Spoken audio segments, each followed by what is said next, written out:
Hey guys, welcome back to another video. This is my thoughts on the Final Shape campaign as a whole. I played it on Legendary, so there's going to be clips of me playing it throughout this entire video. But it's really just going to be me explaining the little bit of gripes that I have with it, and then how I feel about every segment of it. I mean, it's not really going to be going into super much detail. It's just I thought it'd be like a little fun video to make. So yeah, I hope you guys enjoy it. And yeah. If this is your first time watching my videos, I thank you, and let's get right into it.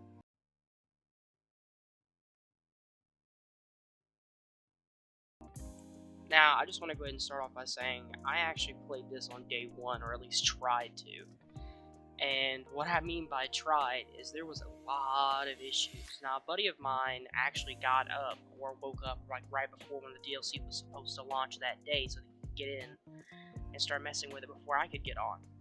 And, you know, I was still asleep, so it launched like, I think it was like 1 o'clock around here, and, yeah, he just, when I got on, he had told me about how he had been waiting for like 2 hours to get in, and then when he actually did get in, he got immediately booted out. So, yeah, from my first understanding, there was a couple things that were going wrong that day, including, you know, how many players were going in and out of the game, but number one thing was people were getting around 2 error codes. I think it was the current and Weasel code. I got the Weasel and the current, both of them. I wasn't, you know, super big into the community on that day. I was kind of just trying to get in and play my part. But yeah, so those were like 2 major codes going into the game, and then when you could get into the game, you kind of automatically got kicked out of certain missions, or it hit you with the 1 moment please, or you do one campaign mission right as the cutscene would happen, it would boot you from the cutscene. I mean, it was a little bit of a disaster. And I mean, let's be honest here, in the years that Bungie has been making DLCs and releasing them towards this game or towards D1, there's always been issues. I mean, it's always been somewhat of a terrible launch. I can't really think of a single time where they released a DLC and the launch actually went smooth and everybody was able to do what they needed to do.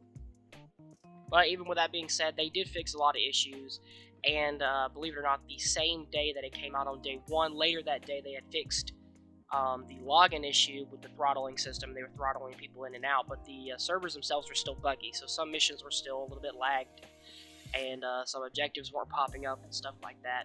But they did end up fixing it, and the day after that went way smoother. Like, you were able to log in and play. There wasn't hardly any issues, but yeah, for that first day, it was pretty terrible. I mean, from my experience at least. I was able to get a little bit of stuff done, but I kept getting booted out of every mission possible, so yeah. As all the issues were going on, I was looking on like Instagram and all this other stuff because I had some other buddies of mine that were sending me some like little pictures of stuff that was going on, and the community was quite pissed. At least from what I could see, they were pretty pissed off with the whole ordeal.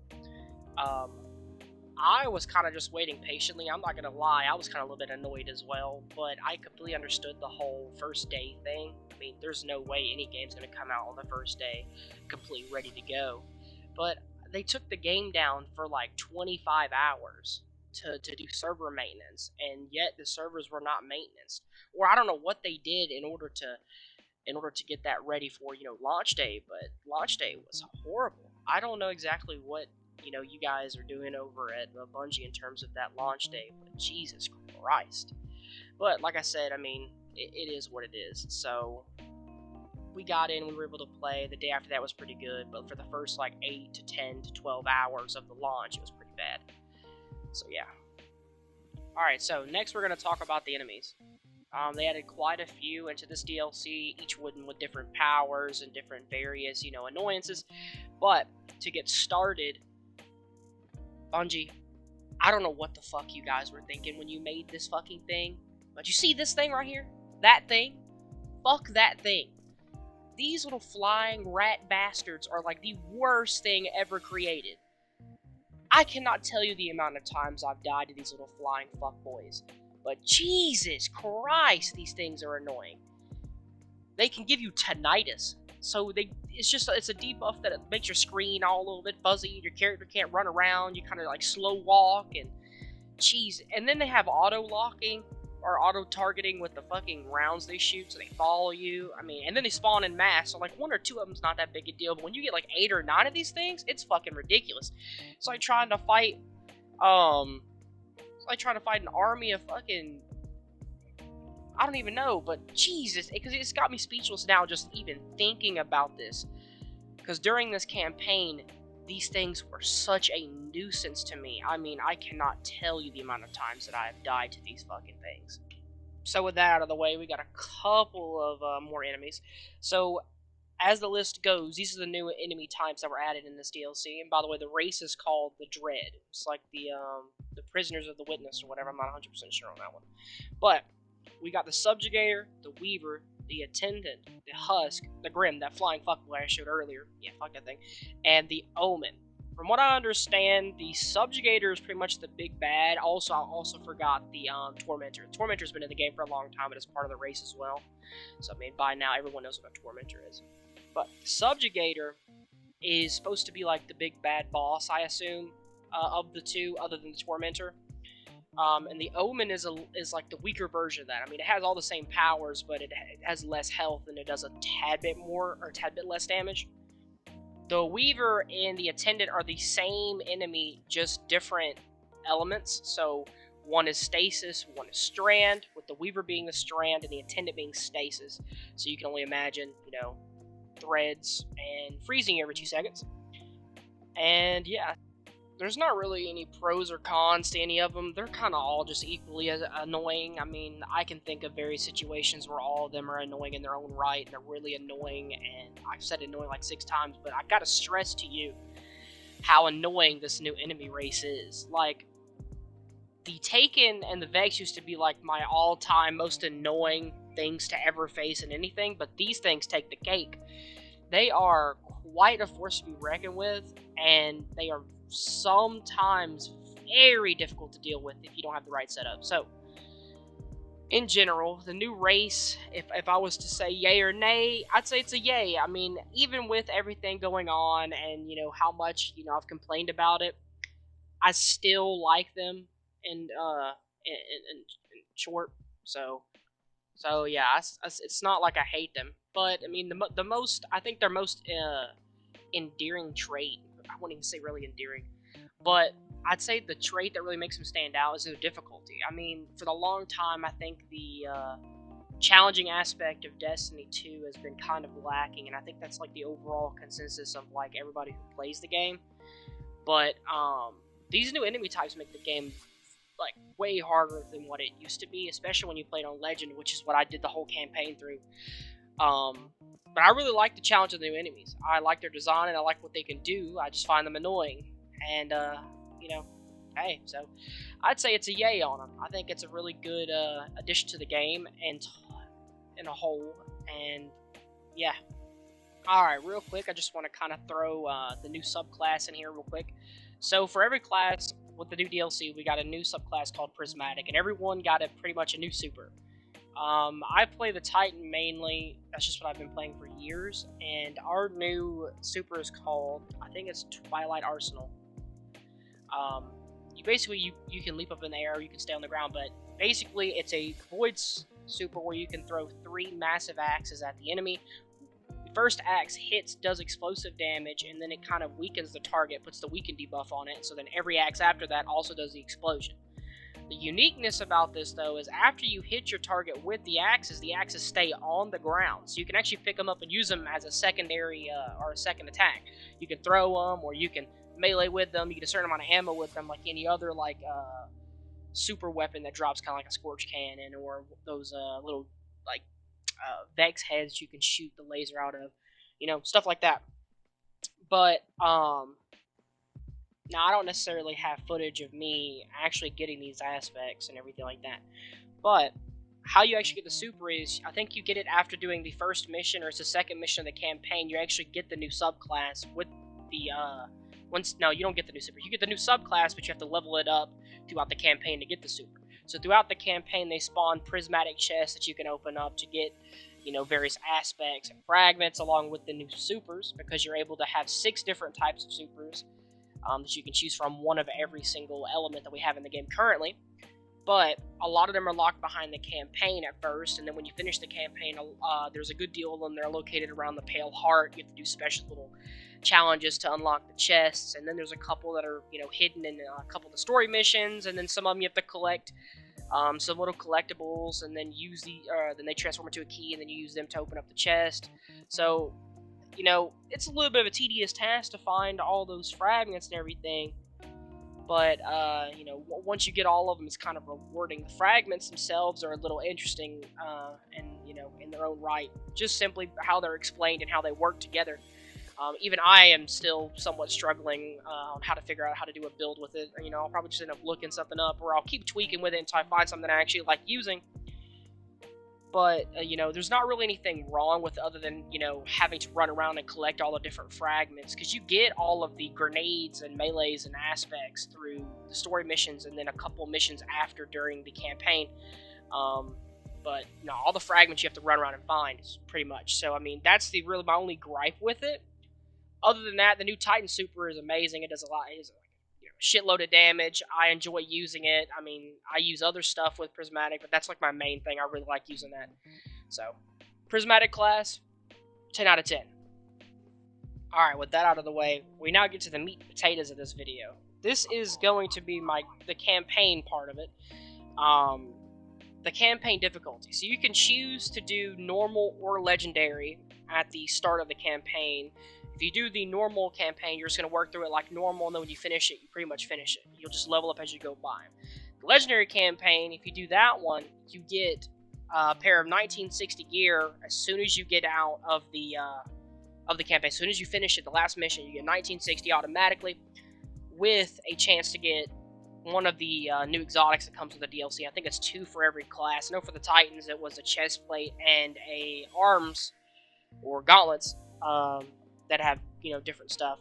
Okay, so then I have 3 problem areas that massively made the campaign difficult and really made me feel that legendary status. There's 3 separate areas. Those are as follows: the final room of the Descent mission, the trip mine and trap room in the Requiem mission, the one where you have to do the glyphs and then, you know, basically pilot your way around a room full of traps. And then the final one is going to be the final boss arena, where you actually fight the Witness at the end of the campaign. These 3 areas are by far the most difficult in the entire campaign. At least to me they are. They really made me feel the difficulty, and, you know, one of them areas had me in the same mission for like 6 hours. So, you know, in general, if you ever played the Legendary Campaign, or you've played the Legendary Campaign, it may be different for other people. You know, other people may have not found it as hard as I did, but these 3 areas stressed me the fuck out.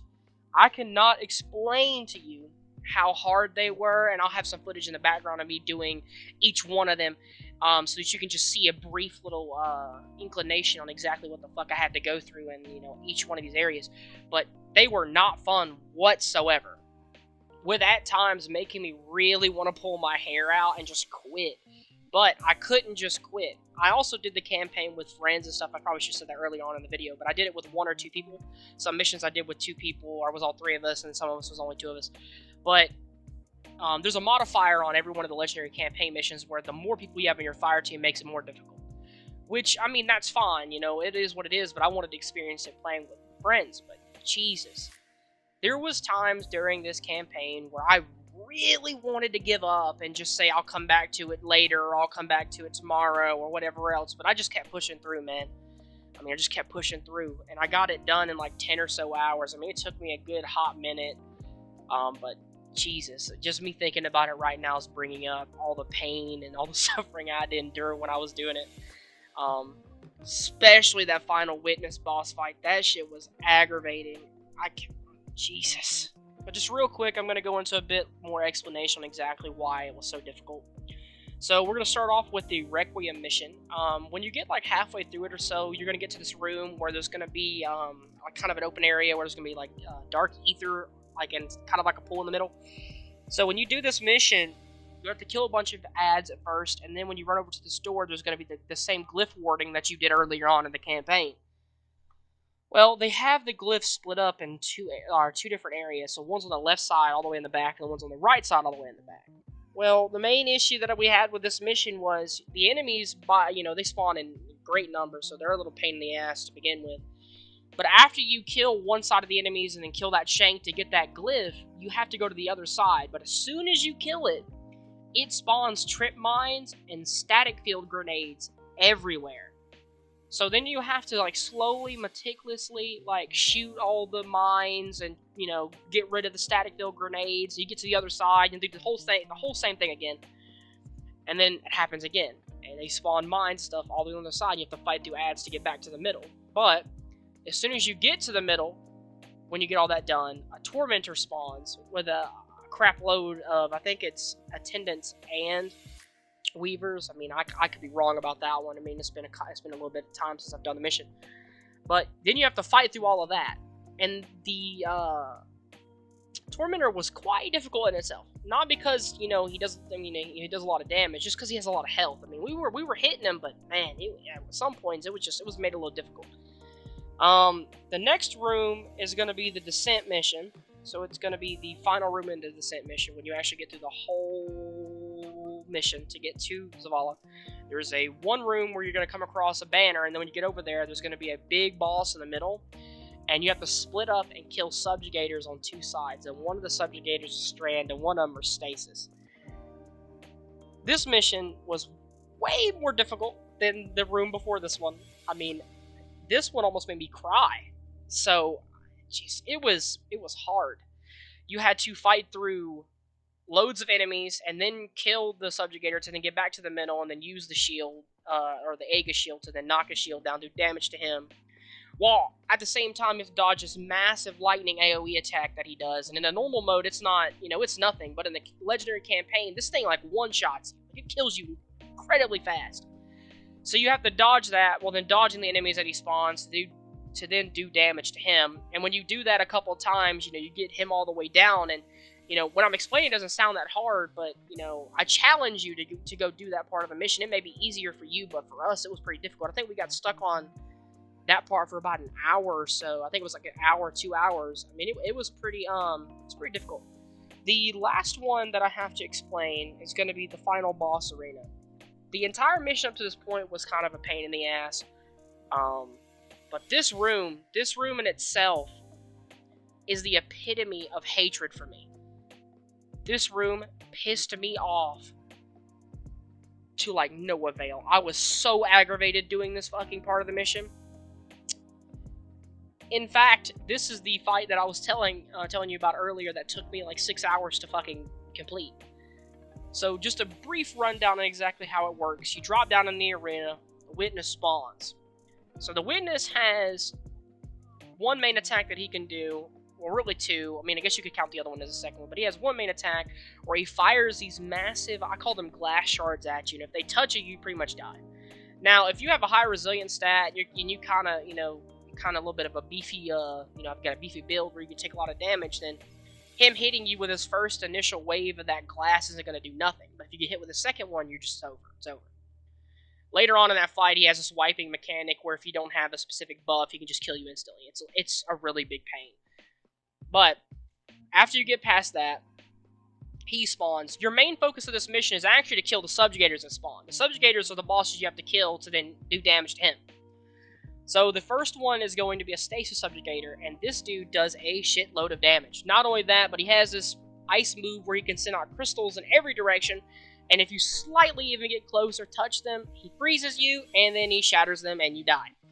Even with a 100 maxed out resilience stat and a couple other things trying to boost my overall resilience to it, no, I died every single time in one hit. My buddies did as well. I mean, it was just a painful fight in itself. When you get that first subjugators down, though, you have to go grab the Aegis shield and then pop a shield. And then you have to use the shield to then dodge this glass storm, which if you don't, you die instantly. And before I even go any further with the explanation, I should have said this beforehand, but if you die at any point during this mission, you have to redo the entire fight from the beginning. So that was the whole reason why I got so stressed out about it, or that I hated it so much. Because we would have a near perfect run and almost beat it, and then die, do some bullshit, and then have to redo the whole fight again. Back to the explanation. When you get done with that, you come back and you do the exact same thing again. You fight the subjugator, and then you kill it. Spawns a sword, a light sword, that you have to then go inside the witness and destroy one of the statues to do damage to the witness. The fight really gets hard at this second subjugator, though. So the second subjugator when you spawn is Strand. He's way more aggressive, so he's going to follow you, he's going to get up close, he's going to hit you with melees.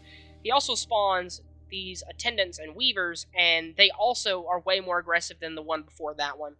And they do a shitload of damage as well. They will also follow you and try to melee you and shoot you up close, so it's hell. But when you first come out of the realm of the Ascendant or whatever that you go to damage the witness, you have to then get a buff called Protection from Darkness, which is a buff from early on in the campaign that basically nullifies the darkness poison in the air so that you don't die. Well, we didn't know that the first couple times we did that, so we had to figure that out for ourselves because I didn't look up any videos on how to do it. But when we actually grabbed it, it was a pain because you only get like 40 seconds, so you have to grab the buff, dodge the enemies, dodge the boss, kill the enemies, do damage to the boss while grabbing the buff so that when he does the wiping mechanic, you don't die. And then after you get him to half, then you have to go grab the shield again. So then you have to pop his shield, do the same thing as you did before. When that shield ends, he's going to spawn in the Transcendent Weavers, which makes the mission like 10 times more difficult, because if you don't move out of the middle area in time, they will all pull you to the front. So you just die instantly. It doesn't matter, how much damage reduction you got or anything else. You're KO'd, you're gone, dead, deleted, deceased. So then you have to go get Transcendence while grabbing the buff, while dodging the enemies, killing the boss, then getting the buff to then get the Transcendence pulls, to then keep using Transcendence against them, to then kill the boss. I mean, in that moment in time, it is one of the most difficult things to keep track of because a lot of enemies spawn and it's grim and attendants and weavers. So you have flying enemies, you have ground enemies, so you're trying to fight them and then fight the boss. The boss does a shitload of damage. They do a shitload of damage. You're trying to grab the buff so that you don't die to a shitload of damage. I mean, the fight itself is really difficult. And it may not be to people who do, high-end content like that and you're used to doing that sort of stuff, so it may not be as hard for you, but for an everyday casual player like me that does raids maybe once or twice a week with a bunch of random people on an LFG or something, I mean, I was getting my ass whooped. And so was my buddies as well. So that last room really is like the most difficult part of the entire campaign, by far. If you've ever done the campaign, I feel for you. If you want to do the campaign on that difficulty, I can't stress to you that it's going to be a pain to you, especially this specific room. But once you get past that, it's a cakewalk. So once you kill that second subjugator, it's a cakewalk. You finish the mission, you're done, you get your new exotic, your brand new shiny 960 gear, and you can go on your way. But yeah, I just thought I would throw that out there for a minute. That room really got to me, that one specifically. But those three areas are by far the worst rooms or worst areas in the entire campaign. Like I said, I'm going to have footage up in the background of me playing those rooms, or at least try to put that up so you can see what's going on. But, yeah, so that shit was ass. Alright, so we're coming on a close to this video. I hope you guys enjoyed it up to this point. Just want to go ahead and throw a quick shout out to the new exotic weapons they got coming into this DLC, or already into the DLC, because this video is going to be late anyway. So we got the Microchasm Trace Rifle. You get that by doing a mission, so it drops from a mission.